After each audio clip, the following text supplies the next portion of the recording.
చంద్రబాబు నాయుడికి అనుభవం ఉంది. 15 సంవత్సరాలు ముఖ్యమంత్రిగా పనిచేశాడు. కానీ అబద్ధాలు ప్రచారం చేయటంలో మాత్రం ఈయనకన్నా మించినోడు ఆంధ్రప్రదేశ్లోనే కాదు దేశంలో కూడా ఎవ్వరూ ఉండరు. అధికార దాహం కోసం చంద్రబాబు నాయుడు ఎదుటి వాళ్ళపై నింద వేయడంలో ఎప్పుడూ ముందుంటాడు. ఒక్కసారి ఆయన ఏం మాట్లాడుతున్నాడో ఆయన మాటలు చూసిన తర్వాత క్లుప్తంగా విశ్లేషణ ద్వారా మీకు తెలియజేసే ప్రయత్నం చేస్తాను.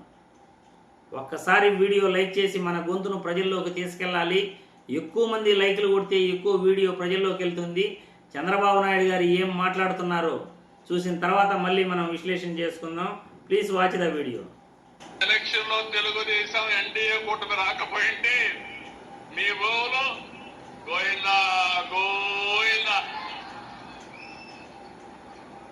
అవునా కాదా?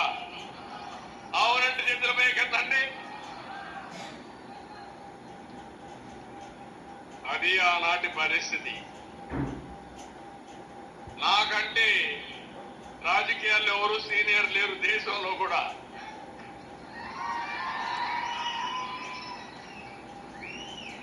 నేను చాలా మందిని చూశాను. నిన్న మొన్న వచ్చిన వాళ్ళు ఇంత ప్రమాదకరమైన ఆలోచనలు చేశారంటే చాలా బాధ కలుగుతుంది. నేను ఆ రోజు ఒక హామీ ఇచ్చాను, మీకు గట్టిగా చెప్పాను, మీ ఆస్తులు మీకు భద్రత ఇది ఉండాలి, మీ భూమి మీ హక్కు వేరే వాళ్ళ ఫోటో ఉండడానికి వీలు లేదు, రాజముద్రతో మళ్ళీ నీకు పట్టాదారు పాస్ పుస్తకాలు ఇస్తానని చెప్పాను.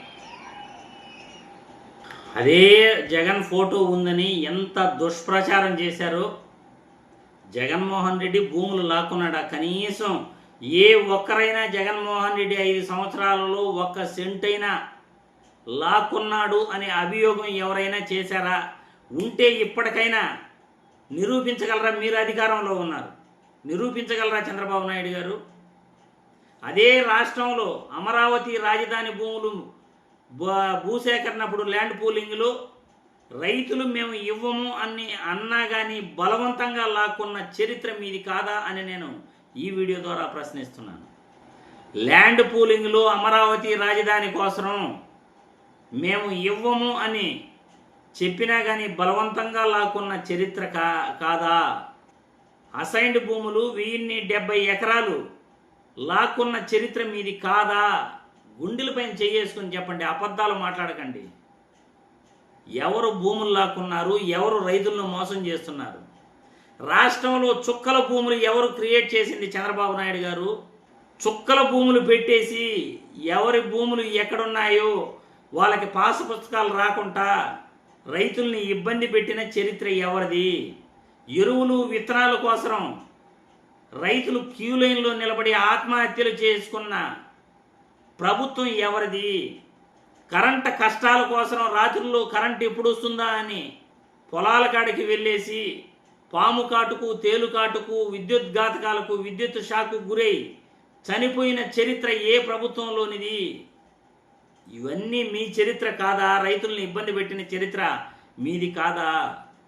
15 సంవత్సరాలు ముఖ్యమంత్రిగా ఉండి అనుభవం 45 సంవత్సరాలు ఉండి ఇన్ని పచ్చి అబద్ధాలు, ఇంత దుష్ప్రచారం, కడుపులో విషం పెట్టుకుని ఇలా చేయటం మీలాంటి సీనియర్ నేతకు తగునా అని నేను ఈ వీడియో ద్వారా ప్రశ్నిస్తున్నాను. మీ ప్రభుత్వంలో రాష్ట్ర పరిపాలన ఎలా ఉండేదో, రైతులు ఎంతమంది సూసైడ్ చేసుకున్నారు, ఎంతమంది ఆత్మహత్యలు చేసుకున్నారు, ఎంతమంది రైతులు ఎరువులు విత్తనాలు దొరక్క గిట్టుబాటు ధర రాక అర్ధరాత్రి పొలాల కాడికి వెళ్ళేసి నీళ్లు కట్టేదానికి వెళ్ళేసి ఎంతమంది చనిపోయారో చరిత్ర ఒక్కసారి తెలుసుకుని మాట్లాడండి. చుక్కల భూములు ఎవరు క్రియేట్ చేసిందో చరిత్ర తెలుసుకుని మాట్లాడండి. జగన్మోహన్ రెడ్డి 22A జీవో తీసుకొచ్చి దాదాపు 2 లక్షల మంది రైతులకు రాష్ట్రంలో న్యాయం చేసిన చరిత్ర జగన్మోహన్ రెడ్డిది.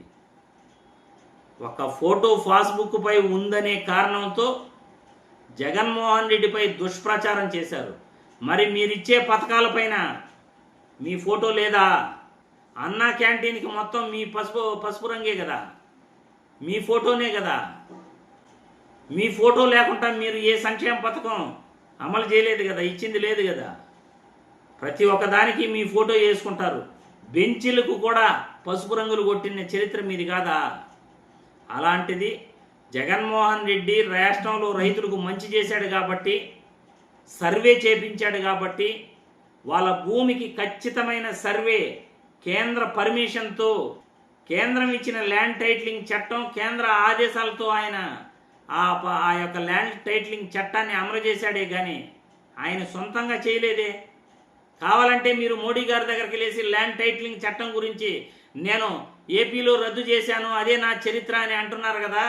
మీరు మోడీ గారి దగ్గరికి వెళ్ళేసి ల్యాండ్ టైటిలింగ్ చట్టాన్ని రద్దు చేయమని పార్లమెంట్లో బిల్లు పెట్టమని చెప్పండి, చూస్తాం. మీకు దమ్ము ధైర్యం ఉంటే ల్యాండ్ టైటిలింగ్ చట్టాన్ని ఆపండి, చూస్తాం. మోడీ గారికి వెళ్ళి చెప్పండి ఆపమని.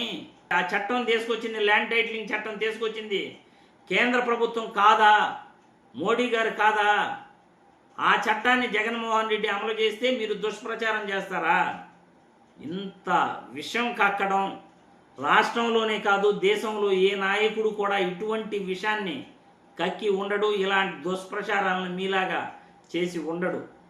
ప్రజలే కామెంట్ల రూపంలో చంద్రబాబు గారి దుష్ప్రచారం ఎంతవరకు సమంజసమో మీ అభిప్రాయాలను తెలియజేయాల్సిందిగా కోరుతున్నాను.